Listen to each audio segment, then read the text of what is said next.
ඒ වගේම අපි විශ්වාස කරනවා ஆகவே நாங்கள் நம்புகின்றோம் අපේ රටේ ජනතාවට උඩට එන්න තියෙන පාරක් තමයි අධ්‍යාපනය.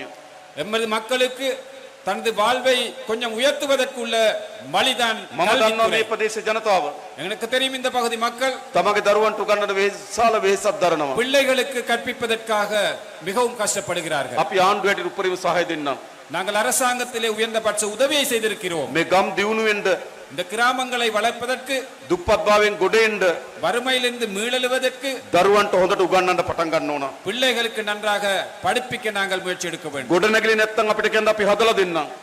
அவ்வாறு வளராவிட்டால் சொல்லுங்கள் நாங்கள் வளர்த்து விடுகிறோம். මම දන්න විශාල දෙමළ භාෂාවේ ගුරුවරුන්ගේ හිගයක් තියෙනවා. எனக்கு தெரியும் தமிழ் மொழி மூலமான பற்றாக்குறை ஒன்று இருக்கு ஆசிரியர்கள். අපි ඒ පුරප්පාඩු පුරවනවා. நாங்கள் அந்த பற்றாக்குறையை நிவர்த்தி செய்வோம். ඒ විතරක් නෙවෙයි. அது மட்டுமல்ல දැනටවත් අපි ළමයි 300ට අඩු පාසල් වල දරුවන්ට සපත්තු දෙනවා. ஏற்கனவே 300க்கு குறைந்த மாணவர்கள் கற்கும் பாடசாலைகளுக்கு நாங்கள் சப்பாத்து அந்த நிதி உதவி செய்வோம். අපිට එකග වෙලා තියෙනවා ඉදිරි වසර කීපයකම පාසල් නිලැඳුම් නොමිලේ ලබා දෙන්න. சீன அரசாங்கத்தால் அவர்கள் கூறியிருக்கின்றார்கள் எதிர்வரும் வருடங்களிலே அவர்கள் இலவசமாக சீருடைகள் வழங்குவார்கள். ඒ වගේම අපි அதே போன்று நாங்கள் මේ ජනවාරි පහුගිය ජනවාරි මාසයේ கடந்த ஜனவரி மாதத்தில் ළමුන් ලක්ෂ 16කට பிள்ளைகள் 16 லட்சம் பேருக்கு රුපියල් 6000 ගානේ දුන්නා පාසල් පොත් සහ අමතර උපකරණ මිලදී ගන්න. 6000 ரூபாய் படி நாங்கள் வழங்கினோம் பாடசாலை உபகரணங்களை வழங்குவதற்காக. එහෙම දරුවට උදව් කරපු එකම ආණ්ඩුව ජාතික ජනබලවේගයේ ආණ්ඩුව. அவ்வாறு பிள்ளைகளுக்கு உதவி செய்யும் ஒரே ஒரு அரசாங்கம் தேசிய மக்கள் சக்தி அரசாங்கமாகும். අපි මහ පොළොව ශිෂ්‍යාධාර වැඩි කරලා තියෙනවා. நாங்கள் மகாபோல அந்த கொடுப்பனவை ශිෂ්‍යාධාර වැඩි කරලා තියෙනවා. அந்த கொடுப்பனவுகள் அதிகரிக்கப்பட்டிருக்கிறது. හොඳට දරුවන්ට උගන්වන්න පටන් ගන්න. பிள்ளைகளுக்கு படிப்பிப்பதற்கு நாங்கள் உதவி செய்திருக்கின்றோம். මේ රට උඩට ගැනීමට අපි වැඩ කරමු.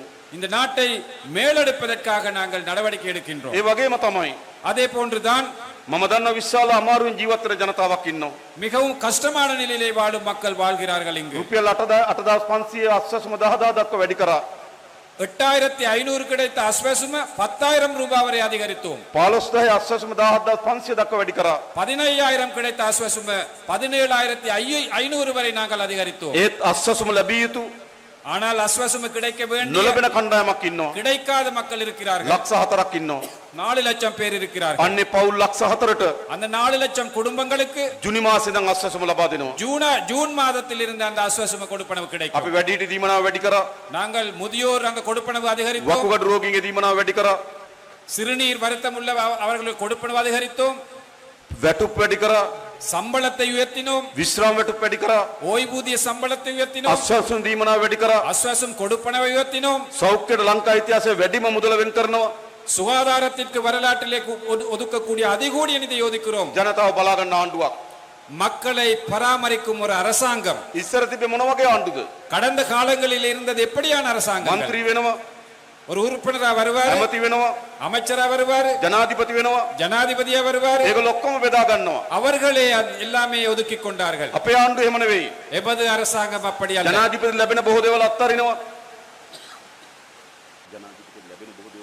ஜனாதிபதிக்கு கிடைக்கும் பெரும்பாலான அந்த சலுகைகளை ஒதுக்குகிறோம். ඇමතිවරුන්ට ලැබෙන බොහෝ දේවල් අත්හරිනවා. அமைச்சர்களுக்கு கிடைக்கும் சலுகைகளை நாங்கள் ஒதுக்குகிறோம். മന്ത്രിවරුන්ට ලැබෙන බොහෝ දේවල් අත්හරිනවා. பாராளுமன்ற உறுப்பினர்களுக்கு கிடைக்கும் நிதியை சலுகையை நாங்கள் ஒதுக்குகிறோம். ඒ ධනෙ එකතු කරලා அந்த நிதியை சேர்த்து ජනතාවට ලබා දෙනවා. பொதுமக்களுக்கு அதை நாங்கள் வழங்குகிறோம். අන්න ආණ්ඩුව.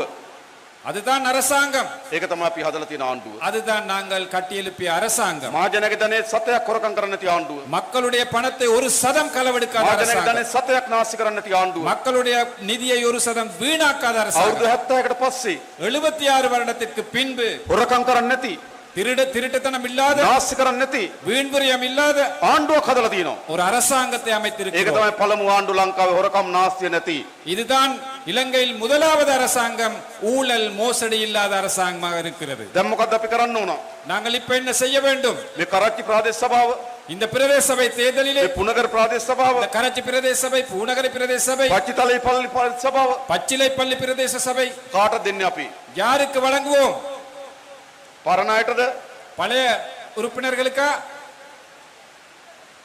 யாருக்கு அதிகாரத்தை வழங்குவோம்? නෑ. தேசிய மக்கள் சக்தி අලුත් අයට දෙන්න.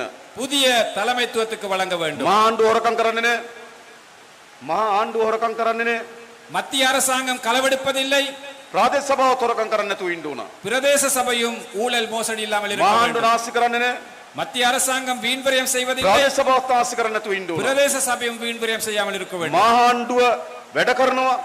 மத்திய அரசாங்கம் வேலை செய்கின்றது, ප්‍රාදේශ සභාවත් වැඩ කරන්න ලෑස්ති වෙන්න ඕන. பிரதேச சபையும் மக்களுக்காக வேலை செய்ய வேண்டும். එහෙනම් බාර දෙන්න ඕන කාටද? அப்படி என்றால் யாரிடம் ஒப்படைக்க வேண்டும்? ජාතික ජනබලවේගයට. தேசிய மக்கள் சக்தியிடம் අපි ஒப்படைக்க ඔක්කොම வேண்டும். එකතු වෙලා நாங்கள் அனைவருமே මේ ஒன்றிணைந்து ප්‍රදේශ ප්‍රාදේශ සභා නගර සභා இந்த பிரதேச சபைகளை සියල්ල அனைத்தும் ජාතික ජනබලවේගයට ලබා දෙන්න. தேசிய மக்கள் சக்திக்கு நாங்கள் வழங்குவோம்.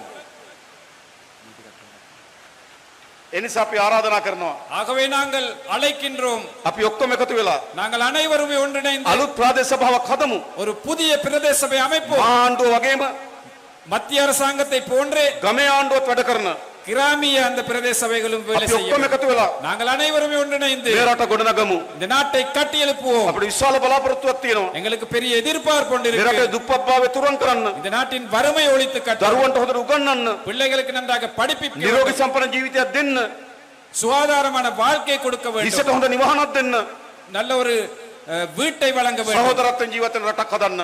சகோதரத்துவமாக வாழும் ஒரு நாட்டை கட்டி எழுப்ப අන්න ඒ வேண்டும். වෙනුවෙන් අපි හැමදෙනාම அதற்காக நாங்கள் அனைவருமே එකතු වෙමු. ஒன்று சேர்ந்து පෙරටම කියලා ආරාධනා කරමින් முன்வருவோம் என்று அழைப்பு விடுத்து මේ විශාල වර්ෂාව මැද්දේ இந்த மழையின் மத்தியிலும் ඔබ සහභාගී වීම පිළිබඳව நீங்கள் கலந்து கொண்டு නැවත தொடர்பாக වතාවක් ස්තුතිවන්ත වෙමින් மீண்டும் ஒரு முறை நன்றி செலுத்தி මම නතර වෙනවා. நிறுத்திக் கொள்கின்றேன். බොහොම ස්තුතියි හැමදෙනාටම. உங்கள் அனைவருக்கும் நன்றி, ජය වේවා කියලා ප්‍රාර්ථනා කරනවා. வெற்றி என்று பிரார்த்திக் கொண்டு உரையை முடித்துக் கொள்கின்றேன். நன்றி, வணக்கம்.